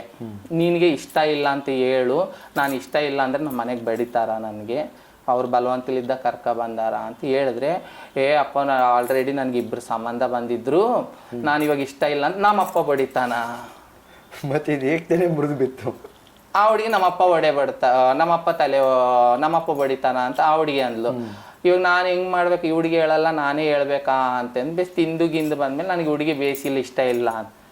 ನೀನು ಬೇಸಿಲ್ಲ ಅಂತ ಅವ್ರ ಫ್ಯಾಮಿಲಿ ನಮ್ಮ ಫ್ಯಾಮಿಲಿಗೆ ಅಲ್ಲಿ ಜಗಳ ಬಿದ್ದು, ನಮ್ಮ ಹುಡುಗಿ ಏನಾಗ ನೀನು ಇಷ್ಟ ಇಲ್ಲ, ನಮ್ಮ ರಿಲೇಷನ್ನೇ. ಹಂಗಾಗಿ ಅವ್ರವ್ರು ಜಗಳ ಮಾಡೋದಕ್ಕೆ ನೋಡಿ ನಾನು ಏನು ಮಾಡಿದೆ, ನನಗೆ ಇಷ್ಟ ಇಲ್ಲ, ನಾನು ಬೇರೆ ತಲೆ ನೋಡ್ರಿ ಮಾಡ್ಕೊತೀನಿ ಅಂತ ನಮ್ಮ ಅಕ್ಕವ್ರಿಗೆ ಹೇಳಿದೆ. ನಿನ್ನ ಮೇಲೆ ಆಣೆ, ಹುಡುಗರ ಮೇಲೆ ಆಣೆ, ನಾನು ಬೇರೆ ಹುಡುಗಿನ ಮಾಡ್ಕೊತೀನಿ, ಹುಡುಗಿನ ಮಾಡ್ಕೊಳಂಗಿಲ್ಲ ಅಂತೇಳಿ ಅಲ್ಲಿದ್ದು ಏನು ಮಾಡಿದೆ, ಕರ್ನೂಲಿದ್ದೆ ಎಸ್ಕೇಪ್ ಆಗಿ ಬಂದುಬಿಟ್ಟೆ. ಇನ್ನು ಮತ್ತೆ ಹುಡುಗಿನ ನೋಡ್ತೀನಿ. ಇನ್ನು ನನ್ನ ಯಾವ್ದಾರಾಗಲಿ ಹುಡುಗಿನ ಮದುವೆ ಮಾಡಿ ಕೊಡ್ತಾರ. ನನಗೂ ಒಂದು ಹೆಣ್ಣಿನ ಜೀವನ ನಾಶನ ಮಾಡಬಾರ್ದು. ನನಗೆ ಹೆಣ್ಣಿನ ನೋಡಿದ್ರೆ ಆಕರ್ಷಣೆ ಇಲ್ಲ. ನನಗೆ ಹೆಣ್ಣಿನ ನೋಡಿದ್ರೆ ಕಿವಿ ಹೆಂಗೆ ಸುಚ್ಚಾಳ, ಮೂಗು ಹೆಂಗೆ ಚಿಚ್ಚಾಳ, ಜಡೆ ಹೆಂಗೆ ಹಾಕ್ಯಾಳ, ಆಕೆ ಏನು ನಕ್ಲಿಸ್ ಹಾಕ್ಕೊಂಡಾಳ, ಹೆಂಗೆ ಬಳೆ ಅದ್ರ ನೋಡ್ರೆ ಆಕಿನ ಥರ ನಾನು ರೆಡಿ ಆಗ್ಬೇಕಂಬೋದು ಆಕರ್ಷಣೆ ಆಗಲಿ, ಅದು ಉದ್ದೇಶ ಇಲ್ಲ ನನಗೊಂದು ಹೆಣ್ಣಿನ ನೋಡಿದ್ರೆ. ಹಂಗಾಗಿ ನನಗೆ ಬಲವಂತ ಮಾಡ್ತಿದ್ರೆ ಒಬ್ಬರು ಇಲ್ಲೇ ರೈಲ್ವೆ ಸ್ಟೇಷನಲ್ಲಿ ಜಿಂದಾಲ್ ರಾಣಿ ಅಂತೇಳಿ ಅವರು ಕಂಡ್ರು ನನಗೆ. ಅವ್ರು ನಾನೇ ಹೋಗಿ ಮಾತಾಡಿಸಿದೆ. ಒಬ್ಬ ಕೋಲ್ ಬಜಾರಲ್ಲಿ ಇಂತು ಅಂತಿದ್ರು, ಅವರು ಕಂಡ್ರು. ಮಾತಾಡಿದೆ, ನಾನು ಎಲ್ಲಿಗೆ ಹೋಗ್ತೀರಿ ಹಂಗ ಹಿಂಗ ಅಂದರೆ, ನಾವು ಬೊಂಬೈಗೆ ಹೋಗ್ತೀವಿ, ನಾನು ನಿಮ್ಮ ಥರನೇ ಆಗ್ತೀನಿ, ನಿಮ್ಮ ಹಿಂದೆ ಬರ್ತೀನಿ. ಸರಿ ಹುಲ್ಗಿಗೆ ಹೋಗೋಣ, ಸೀರೆ ಕಟ್ಸ್ಕೊಂಡು ನಿನ್ನ ಕರ್ಕೊಂಡು ಹೋಗ್ತೀವಿ ಅಂತ ನಮ್ಮ ಅಕ್ಕನ ಒಂದೆರಡು ಸೀರೆ ತಗೊಂಡು ಹುಲ್ಗಿಗೆ ಹೋಗಿ ಸೀರೆ ಕಟ್ಕೊಂಡು ಬೊಂಬೈಗೆ ಹೋಗ್ಬಿಟ್ಟೆ. ಇದು ಎಷ್ಟನೇ ವಯಸ್ಸಲ್ಲಿ ನೀವು? 18-19. 18-19ಗೆ ನೀವು ಬಳ್ಳಾರಿ ಬಿಟ್ಟರೆ ಬೊಂಬೈಗೆ ಹೋಗ್ಬಿಟ್ಟೆ. ಬೊಂಬೈಯಲ್ಲಿ ಹೇಗಿತ್ತು ಜೀವನ? ಬೊಂಬೈಯಲ್ಲಿ ಅಲ್ಲಿ ನನ್ನ ಸಣ್ಣ ಹುಡುಗ ಅಂತೇಳಿ ಎಲ್ಲಿ ಹೊರಗಡೆ ಕಳಿಸಿಲ್ಲ. ಒಂದು 6 ತಿಂಗಳು 7 ತಿಂಗಳು ಅವ್ರ ಮನೆ. ನಮ್ಮಲ್ಲಿ ಒಂದು ನಮ್ಮದೇ ಅಂತ ಒಂದು ಅನಾಥಾಶ್ರಮ ಥರ ಒಂದು ಇರುತ್ತೆ. ದೊಡ್ಡವ್ರು ಏಜ್ ಆಗುತ್ತೆ, ತಂದೆ ತಾಯಿ ಕರ್ಕೊಂಡವ್ರು ಒಂದು 100-150 ಜನ ಇರ್ತಾರೆ. ಅವ್ರಿಗೆಲ್ಲ ಕಾಲು ಒತ್ತೋದು, ದೊಡ್ಡವ್ರು ಸೇವೆ ಮಾಡಿ ಕಾಲು ಒತ್ತೋದು, ಅವ್ರಿಗೆ ನನ್ನ ತಂದು ಕೊಡೋದು, ಅವ್ರು ಸೀರೆ ಮಾಡಿಸಿಡೋದು, ಆ ಥರ ಇದು ಮಾಡಿದೆ. ಮನೆ ಫ್ಯಾಮ್ಲಿ ನೆನೆಸ್ಕೊತಿದ್ದೆ, ಆಳ್ತಿದ್ದೆ. ನನ್ನೆಲ್ಲೂ ಹೊರಗಡೆ ಕಳ್ಸಲ್ಲ ಅಂತೇಳಿ ಮಿಸ್ಯೂಸ್ ಮಾಡ್ಕೊಳ್ಳೋದು ಇಲ್ಲ ಬೇರೆ ಏನಾದ್ರು ಥರ ನಿಮ್ಮನ್ನ ಕೆಲ್ಸಕ್ಕೆ ಕಳ್ಸೋದು ಆ ಥರ ಏನು ಮಾಡಿಲ್ಲ. ಆದ್ಮೇಲೆ ಒಂದು 6 ತಿಂಗಳಾದ್ಮೇಲೆ ಎಲ್ಲ ಪರಿಚಯ ಆದಮೇಲೆ ಅಲ್ಲೆಲ್ಲ ನೋಡ್ಕೊಂಡು ಚೆನ್ನಾಗಿರ್ತಾಳ ಅಂತೇಳಿ ನಮ್ಮವ್ರು ನನ್ನ ಗುರ್ತಿಸಿದ ಮೇಲೆ 6 ತಿಂಗಳಾದ್ಮೇಲೆ ಅಲ್ಲಿ ಅವರೇ ಯಾರನ್ನ ಮಗು ಹುಟ್ಟ್ರೆ, ಮದುವೆ ಆದರೆ, ಮನೆ ಓಪನಿಂಗ್ ಆದರೆ, ಅಂಗಡಿ ಓಪನಿಂಗ್ ಆದರೆ ಅವರೆಲ್ಲ ಒಂದು ಬ್ಯಾಚ್ ಇರ್ತಾರೆ. ಅವ್ರ ಜೊತೆಗೆ ನಾನು ಕರ್ಕೊಂಡು ಡ್ಯಾನ್ಸ್ ಗೀನ್ಸ್ ಮಾಡಿಸಿ ಅವ್ರು ಕರ್ಕೊಬಂದು ನಾನು ಕೇಳಿದ್ರು, ನಿಮ್ದೇನು ಬಂದಿದ್ದು ಅದು ನಾವೇ ಎತ್ತಿಟ್ಕೊಂಡು ನಿನ್ಗೆ ಲಿಂಗ ಪರ್ವತನ ಆಪ್ರೇಷನ್ ಮಾಡಿಸ್ಕೊಳಂಗಿದ್ರೆ ನಿನಗೆ ಮಾಡಿಸ್ತೀನಿ ಅಂತ. ಸರ್ ನಾನು ದುಡ್ದಿದ್ದು ನಿಮ್ಮ ಹತ್ರ ಇಟ್ಕೊಂಡು ನನಗೆ ನಾನು ಮಾಡಿಸ್ಕೋಬೇಕಂತೇಳಿ ಆ ಥರ ನಾನು ಎಲ್ಲನೂ ಹೊರಗಡೆ ಹೋದ್ಮೇಲೆ ಬಾತ್ರೂಮಲ್ಲಿ ಲೇಡೀಸ್ರಾಗ ಹೋಗ್ಬೇಕಾ ಜೆಂಟ್ಸ್ರಾಗ ಹೋಗ್ಬೇಕಾ ಅಂತೇಳಿ ಭಾಳ ತೊಂದರೆ ಪಡ್ತಿದ್ದೆ. ಇವಾಗ ಪ್ಯಾಂಟ್ ಶರ್ಟಲ್ಲಿ ಇದ್ದರೆ ಜೆಂಟ್ಸಲ್ಲಿ ಹೋಗ್ಬೋದು, ಸಾರಿ ಮೇಲೆ ಇದ್ದೀನಿ. ಲೇಡೀಸ್ರಾಗ ಹೋದ್ರೆ ಲೇಡೀಸ್ ಗಾಬರಿ. ಅವಾಗ ನಮ್ಮಂಥವ್ರು ಜಾಸ್ತಿ ಇಲ್ಲ, ಕಡಿಮೆ ಜನಸಂಖ್ಯೆ. ನಮ್ಮ ಮಂಗಳಮುಖಿ ನಮ್ಮನ್ನು ಗುರುತಿಸ್ತಿದ್ದಿಲ್ಲ ಅವಾಗ. ನಮ್ಗೊಂದು ಪ್ರೂಫ್ ಇಲ್ಲ, ಆಧಾರ್ ಕಾರ್ಡ್ ಇಲ್ಲ, ಐಡೆಂಟಿ ಕಾರ್ಡ್ ಇಲ್ಲ. ಇದು 20 ವರ್ಷದ ಕೆಳಗೆ ಮಾತು. ಅವಾಗ ನಮ್ಮನ್ನ ಬಸ್ಸಲ್ಲಿ ಕುಂತ್ರು ನಾವು ಇವ್ರು ಕುಂತಿರ್ತೀವಿ, ನಮ್ಮ ಬಾಗಿಲಿಗೆ ಕುಂದ್ರಾಕ ಭಯ ಬೀಳ್ತಲ್ಲ, ನಮ್ಮನ್ನ ಒಂಥರ ನೋಡ್ತಿದ್ರು. ಇವ್ರ ಬಾಗಿಲಿಗೆ ಕುಂತ್ರೆ ಇವ್ರ ಥರ ಆಗ್ಬಿಡ್ತೀವೇನೋ, ಯಾರನ್ನ ಮಕ್ಳು ಕುಂತ್ಕೊಂಡ್ರೆ ಮಕ್ಳನ್ನ ಎಳ್ಕೊಂಡು ಹೋಗೋದು, ಆ ಥರ ಮಾಡೋರು. ಹಂಗಾಗಿ ನಾವು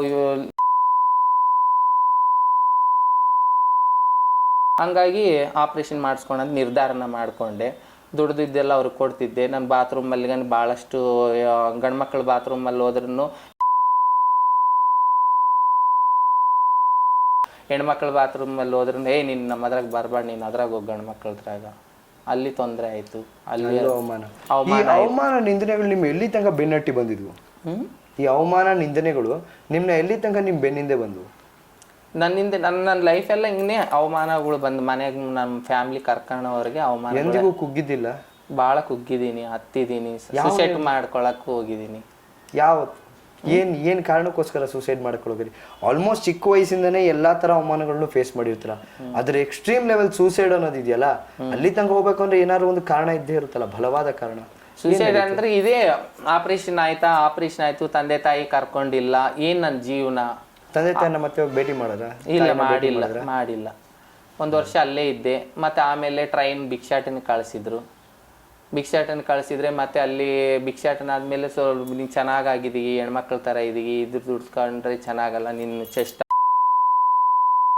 ಇನ್ನು ಹೆಣ್ಮಕ್ಳ ಥರ ಆಗಬೇಕು, ನೀನು ಇದೆಲ್ಲ ಮೀಸೆ ಗಡ್ಡ ಬರ್ತದೆಲ್ಲ ನಿನ್ಗೆ ಹೋಗ್ಬೇಕಂದ್ರೆ ಚೆನ್ನಾಗಿ ದುಡಿ ಅಂತೇಳಿ ಅವರೆಲ್ಲ ಹೇಳೋದಕ್ಕೆ ನನಗೆ ಆಸೆ ಹುಟ್ಟಿದ್ಮೇಲೆ ಒಂದು ಟೈಮಲ್ಲಿ ಅಲ್ಲಿ ಲೈಂಗಿಕ ವೃತ್ತಿಗೂ ಅಂತೇಳಿ ಬೊಂಬೈ, ಅದು ಮೇನ್ ಹೈವೇದಲ್ಲಿ ಕರ್ಕೊಂಡು ಹೋದ್ರು. ರೆಡಿಯಾಗಿ ಹೋದಿನಿ. ಅಲ್ಲೆಲ್ಲ ಗಾಂಜಾ ಕುಡ್ದು ಆ ಕಡೆ ಎಲ್ಲ ಸರ್ದಾರ್ಜಿಯವರು ಆ ಕಡೆಯವರೆಲ್ಲ ಬಂದು ನಾಲಾರು ಹಿಡ್ಕೊಂಡು ಬಟ್ಟೆ ಎಲ್ಲ ಅರೆಬೊಡೆದು ನನ್ನ ಭಾಳಷ್ಟು ಅವಮಾನ ಮಾಡಿ ಆಯಿತು. ಅವಾಗ ಇವ್ರಿಗೆ ಹೋಗಿ ಹೇಳಿನಿ ನನ್ನ ಪ್ರಾಬ್ಲಮ್ ಈ ಥರ ಆಗೈತೆ, ನಾನು ಹೋಗೋಕ್ಕಿಲ್ಲ ಲೈಂಗಿಕ ವೃತ್ತಿ, ನಾನು ಭಿಕ್ಷಾಟನೆಗೆ ಹೋಗ್ತೀನಿ ಅಂದರೆ ನಿನ್ನ ಇಷ್ಟ ಅಂತ ಅಂದರು. ಆ ಥರ ನನಗೆ ಪ್ರಾಬ್ಲಮ್ ಆದ್ರೂ ಅವ್ರು ಏನು ಸಾಲ್ವ್ ಮಾಡಿಲ್ಲ. ಆ ಟೈಮಲ್ಲಿ ನಂದು ಈ ಜೀವನ ಬೇಡ, ಮನೆಯಲ್ಲಿ ಬೇಡ, ಇದು ಭಿಕ್ಷಾಟನೆ ಬೇಡ, ಈ ಲೈಂಗಿಕ ವೃತ್ತಿ ಬೇಡ, ನಮ್ಮಪ್ಪ ಅಂದ್ಕೊಂಡಿದ್ದೇನು, ನಮ್ಮಪ್ಪನ ಕಳ್ಕೊಂಡೆ, ನಾನು ಕಳ್ಕೊಂಡೆ, ಓದ್ಕೊಂಡಿದ್ರೆ ಯಾವುದೋ ಒಂದು ಜಾಬ್ಗನ ಹೋಗ್ತಿದ್ದಲ್ಲ ಅಂತೇಳಿ ಭಾಳಷ್ಟು ನೋವು ಪಡ್ದು ಒಂದು ಸೂಸೈಡ್ ಮಾಡ್ಕೊಳೋಣ ಅಂತ ಹೇಳಿದೆ. ನನ್ನಂಥವ್ರು ಇವರೆಲ್ಲ ಬದುಕೋಣ ಅಂತೇಳಿ ಬೊಂಬೈ ಬಿಟ್ಟು ಬೆಂಗಳೂರು ಶಿಫ್ಟ್ ಆದೆ. ಅಲ್ಲೊಬ್ರು ಬೆಂಗಳೂರು ಫ್ರೆಂಡ್ ಆದರು, ಮತ್ತು ಬೆಂಗಳೂರಿಗೆ ಬಂದೆ. ಮಾಡಿಸ್ಕೊಂಡು 1 ವರ್ಷ ಅವ್ರಿಗೆ ದುಡ್ದು ಕೊಟ್ಟು ಮತ್ತು ಇನ್ನೊಂದು ವರ್ಷ ದುಡ್ದು ಕೊಟ್ಟು ಮತ್ತು ಬೆಂಗಳೂರಿಗೆ ಬಂದೆ. ಮತ್ತು ಚೆಸ್ಟ್ ಆಪ್ರೇಷನ್ ಮಾಡಿಸ್ಕೋಬೇಕಾ ಅಂತೇಳಿ ಬೆಂಗಳೂರಲ್ಲಿ ಬಂದು ಅಲ್ಲಿ ಒಂದು ಆಫೀಸ್ ಇತ್ತು, ಸಂಗಮ ಅಂತೇಳಿ. ಅದರಲ್ಲಿ ಕೆಲ್ಸಕ್ಕೆ ಸೇರೋಣ ಅಂತ ನಮ್ಮ ಕಮ್ಯುನಿಟಿ ಇದೆ, ಅದರಲ್ಲಿ ಸಂಗಮ ಅಂತ ಆಫೀಸ್ ಇದ್ದರೆ ಅದರಲ್ಲಿ ಕೆಲ್ಸಕ್ಕೆ ಸೇರ್ಕೊಂಡೆ. ಅವ್ರಲ್ಲಿ ಕಬ್ಬನ್ ಪಾರ್ಕಲ್ಲಿ ನಮ್ಮಂಥವ್ರನ್ನ ಗುರುತಿಸಿ ಕರ್ಕೊಂಡೋಗಿ ಬ್ಲಡ್ ಟೆಸ್ಟ್ಗೆ ಕರ್ಕೊಂಡು ಹೋಗ್ಬೇಕು ಅವ್ರಿಗೆ ಆಫೀಸ್ಗೆ ರಿಜಿಸ್ಟ್ರೇಷನ್ ಮಾಡಿಸ್ಬೇಕು. ಆ ಥರ ಕೆಲ್ಸಕ್ಕೆ ಸೇರಿಕೊಂಡೆ. ಮತ್ತು ಯಾವಾಗನ್ನ ಖಾಲಿ ಟೈಮಲ್ಲಿ ಭಿಕ್ಷಾಟನೆಗೆ ಹೋಗಿದ್ದೆ. ಇಂಥ ಒಂದು ಜೀವನದಲ್ಲಿ ಯಾವಾಗಲೂ ಸದಾ ಅವಮಾನಗಳು, ನಿಂದನೆಗಳು ನೀವು ನೋಡ್ತಾನೆ ಇರ್ತೀರಾ, ಹೆದರಿಸ್ತಾನೆ ಇರ್ತೀರಾ. ದಿನ ಅದು ನಿಮ್ಮ ಪ್ರತಿನಿತ್ಯದ ಜೀವನ ಆಗಿರುತ್ತೆ. ಇದರಲ್ಲಿ ನಿಮ್ಮ ದಿನಶೈಲಿ ಹೇಗಿರ್ತಿತ್ತು? ದಿನ ಇದನ್ನೇ ಮಾಡ್ತಾ ಇದ್ರಲ್ಲ, ಬೇರೆ ಏನಾದ್ರು ನಾನು ಮುಂದೆ ಸಾಧಿಸ್ಬೇಕು, ಇಲ್ಲ ಏನಾದ್ರು ಒಂದು ಗುರಿ, ಇಲ್ಲ ಏನಾದ್ರು ಒಂದು ಕನಸು, ಆಸೆ ಏನಾದ್ರು ಇತ್ತಾ? ನನಗೆ ನಮ್ಮಂಥವ್ರದ್ದು ಎಷ್ಟೋ ಜನ ಅವ್ರಿಗೆ ಮಾಹಿತಿ ಇಲ್ದಂಗೆ ನಾನೊಂದು ಆಫೀಸಲ್ಲಿ ಕೆಲಸ ಮಾಡಿದೆ. ಅಲ್ಲಿ ಒಂದು ಸಂಗಮ ಅಂತೇಳಿ ಇದು HAB ಪ್ರಾಜೆಕ್ಟ್ ಬಗ್ಗೆ ಒಂದು ಆಫೀಸ್ ಇತ್ತು, ಅದರಲ್ಲಿ ಕೆಲಸ ಮಾಡಿ ಎಷ್ಟೋ ಜನ ಅದ್ರ ಮಾಹಿತಿ ಇಲ್ದಂಗೆ HAB ಬಂದು HABಲಿದ್ದು ಏಡ್ಸ್ ಗುರಿಯಾಗಿ ಭಾಳಷ್ಟು ಜನ ಸತ್ತೋದ್ರು ನನ್ನ ಎದುರಿಗೆ. ನಮ್ಮವ್ರನ್ನ ನಾವು ಯಾರು ಮಾಹಿತಿ ಹೇಳೋರಿಲ್ಲ ಈ ಥರ ಅಂತೇಳಿ ನನಗೆ ಸಂಗಮದಲ್ಲಿ ಒಂದು ಮನೋಹರ್ ಅಂತೇಳಿ ಅವರು PM ಆಗಿ ಕೆಲಸ ಮಾಡ್ತಿದ್ರು. ನಿಮ್ಮ ಬಳ್ಳಾರಿಯಲ್ಲಿಗನಿ ನಿಮ್ಮ ಥರನೇ ಆಫೀಸು ಅಂತೇಳಿ ಒಂದು ಮೈರಾಡ ಅಂತ ಓಪನ್ ಆಗಿತ್ತೆ. ಚಾಂದಿನಿ, ನೀನು ಹೋಗಿ ಬಳ್ಳಾರಿಗೆ ಹೋಗಿ ನಿನ್ನ ಕೆಲ್ಸಕ್ಕೆ ಸೇರಿಸಿ ಅಲ್ಲಿರೋ ಕಮ್ಯುನಿಟಿನೆಲ್ಲ ಒಂದು ಮಾಡಿ ಅದರಲ್ಲಿ ಒಂದು ಕೆಲಸ ಮಾಡು, ಅಲ್ಲಿ ಕಮ್ಯುನಿಟಿನೆಲ್ಲ ಸೇರಿಸಿ ಇದ್ರ ಬಗ್ಗೆ ತಿಳುವಳಿಕೆ ಆಗು, ನಮ್ಮನ್ನ ಈ ಥರ. ಏನದು ಕಮ್ಯುನಿಟಿ? ಏನು ಸೇರಿಸಿ ಒಗ್ಗೂಡಿಸಿ ಏನು ಮಾಡ್ತಾರೆ? ಆ ಕಮ್ಯುನಿಟಿ ಯಾವ ಥರ ರಕ್ಷಣೆ ಕೊಡ್ತಾ ಇತ್ತಾ, ಇಲ್ಲ ಏನು ಸೇವೆ ಮಾಡ್ತೈತೆ? ಹೇಗೆ ಅದು ಕಮ್ಯುನಿಟಿ, ಅದು ಹೇಗೆ ವರ್ಕ್ ಆಯ್ತಿತ್ತು? ಇವಾಗ ನಮ್ಮಂಥವ್ರಿಗೆ ಮಾಹಿತಿ ಇಲ್ದಂಗ HABಗೆ ಗುರಿ ಆಗ್ತಿದ್ರು. HAB ಆಗಿ ಇವು ನಮ್ಮನ್ನ ಸೀರೆ ಮೇಲಿದ್ರೇನೆ ಮುಖ್ಯ ನಮ್ಮನ್ನ ಸೇರ್ತಿದ್ದಿಲ್ಲ ಸಮಾಜ. ಇನ್ನು HAB ಬಂದೈತೆ, ಅವ್ನಿಗೆ ಏಡ್ಸ್ ಬಂದೈತೆ ಇನ್ನು ಯಾರು ಸೇರ್ತಿದ್ರು ಅಂತವ್ರಿಗೆ ನಾನೆಲ್ಲ ಚೇಂಜ್ ಮಾಡಬೇಕು ಅಂತೇಳಿ ಮೈರಾಡ ಅಲ್ಲಿ ಒಬ್ರು ವೆಂಕಿ ಸಾರು, ಸುಮಲತಾ ಮೇಡಮ್ ಅಂತೇಳಿ ಅವ್ರು ಎಲ್ಲಿರ್ತಾರಂತ ಅವ್ರ ನಂಬರ್ ಕಾಂಟ್ಯಾಕ್ಟ್ ತಗೊಂಡು ನಾನು ಮತ್ತೆ ಬೆಂಗಳೂರಲ್ಲಿದ್ದ ಬಳ್ಳಾರಿಗೆ ಬಂದೆ. ಬಳ್ಳಾರಿಯಲ್ಲಿ ನಮ್ಮ ಅಣ್ಣ ತಮ್ಮರು ನೋಡ್ತಾರ ಅಂತೇಳಿ ನಾನು ಬಳ್ಳಾರಿಯಲ್ಲಿ ವಾಸವಾಗಿಲ್ಲ. ಜಿಂದಲಲ್ಲಿ ಒಂದು ಗುಮ್ನೂರು ಅವ್ರ ಜೊತೆಗೆ ಅವ್ರಿಗೆ ಟ್ರೈನಲ್ಲಿ ಪರಿಚಯ ಆದರು. ಒಂದು ಸಣ್ಣ ಗುಡಿಸಿಲಿ ಐತೆ, ಅಲ್ಲಿ ಇರ್ಬಾ ಅಮ್ಮ ಅಂತೇಳಿ ಒಂದು ಗುಡಿ ಬಗಲಿ ಒಂದು ಗುಡಿಸಿಲಿತ್ತು. ಅವ್ರು ಗುಮ್ನೂರವ್ರು ಎಲ್ಲರೂ ಬಂದು ಅಲ್ಲಿ ರೈಲೋ ಕೆಲಸ ಮಾಡ್ತಿದ್ರು. ಅವ್ರು ಒಟ್ಟಿಗೆ ನನಗೆ ಮಲ್ಸ್ಕೊತಿದ್ರು, ಎಲ್ಲ ಇದು ಮಾಡ್ತಿದ್ರು. ನಾನು ಅಲ್ಲಿ ಏನು ಮಾಡ್ತಿದ್ದೆ, ಮತ್ತು ನಾನು ಒಟ್ಟೆ ಜೀವನ, ಮತ್ತು ನಾನು ಏನು ಮಾಡಬೇಕು ಅಂತೇಳಿ ಜಿಂದಲಲ್ಲಿ ಲಾರಿ ಪಾರ್ಕಿಂಗಲ್ಲಿ ಅಲ್ಲಿ ವಾಚ್ಮ್ಯಾನಿಗೆ ಮಾತಾಡಿಕೊಂಡು ಅಲ್ಲಿ ಗೇಟ್ ಪಾಸ್ ಕೊಡ್ತಿದ್ರು. ಅವ್ರ ಜೊತೆಗೆ ಲಾರಿಗೆ 5 ರೂಪಾಯಿ 10 ರೂಪಾಯಿ ಕೊಡ್ತಿದ್ದೆ. ಒಂದು 700-800 ರೂಪಾಯಿ 500 ರೂಪಾಯಿ ಕಲೆಕ್ಷನ್ ಮಾಡ್ಕೊತಿದ್ದೆ.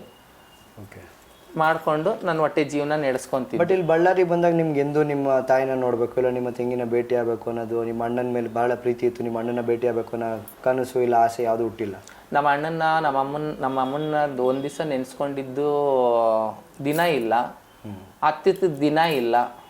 ನೆನ್ಸ್ಕೊಂಡಂಗೆಲ್ಲ ನಮ್ಮ ಅಮ್ಮನ ಭಾಳ ಅಳ್ತಿದ್ದೆ. ಯಾವಾಗ ನೀವು ಬಳ್ಳಾರಿಗೆ ಬಂದಾಗ ನೀವು ಯಾವಾಗ ನಿಮ್ಮ ತಾಯಿನ ಬಟ್ಟೆ ಭೇಟಿ ಆದ್ರ? ಇಲ್ಲ, ನಾನು ಭೇಟಿ ಆಗಿಲ್ಲ. ನಾನು ಏನು ಮಾಡಿದೆ, ಮೋತಿ ಸರ್ ಕಸಾಪುರಕ್ಕೆ ಅಂತೇಳಿ ಅಲ್ಲಿ ಜಿಂದಲ್ದಾಗಿರೋರು ಒಂದಿಬ್ಬರು ಕಸಾಪುರಕ್ಕೆ ಹೋಗ್ಬಾರನ್ ಬಾ ಅಂತೇಳಿ ಹೋದ್ಮೇಲೆ ಕಸಾಪುರಕ್ಕೆ ಹೋಗಿ ರೈಲ್ವೆ ಸ್ಟೇಷನಲ್ಲಿ, ಬಳ್ಳಾರಿ ರೈಲ್ವೆ ಸ್ಟೇಷನಲ್ಲಿ ಇಳಿದು ಮೋತಿ ಸರ್ಕಲಲ್ಲಿ ಬಸ್ ಸೇರಿ ಹೋಗೋಣ ಅಂದಿತ್ತಲ್ಲೇ ನಮ್ಮ ಅಣ್ಣ ಹಿಂದೆಲಿದ್ದ, ಫಸ್ಟ್ ಟೈಮ್ ನಮ್ಮ ಅಣ್ಣ ಹಿಂದೆಲಿದ್ದ ಬಂದು ಚಾರ್ಜಿಂಗ್ ವೈರ್ ತಗೊಂಡು ಎಲ್ಲಿ ಸಿಕ್ಕರೆ ಅಲ್ಲಿ ಸಿಕ್ಕರೆ ಬಡ್ದು ಬಿಟ್ಟ ಅವನು.